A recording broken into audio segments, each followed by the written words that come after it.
name's Wolfgang Buttress and I'm an artist. What you can see is a sculpture called The Hive. It's a 17-metre tall sculpture which is linked to a live beehive here in Kew. I wanted to highlight how important the honeybee is to us. Honeybees pollinate 30% of all the food that we eat. They're in crisis.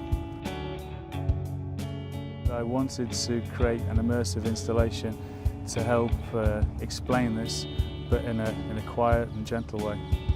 It was really important for me to harmonise and integrate science, art, architecture and landscape architecture, and to get a sense of what's happening in a real beehive, which is here in Kew Gardens. So the energy and the vibrations from the real beehive are beamed directly live into the hive behind you, and this is expressed as light and sound.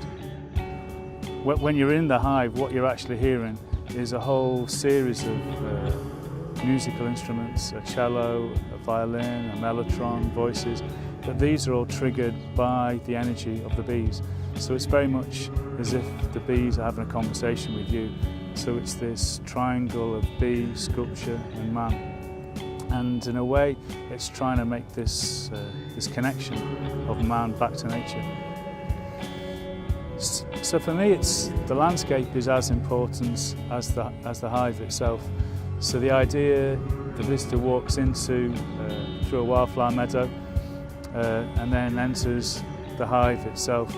And then on entering the hive, one is surrounded by 1,000 LEDs which pulse and flicker, and these are triggered by a live beehive 200 or 300 metres over the road there.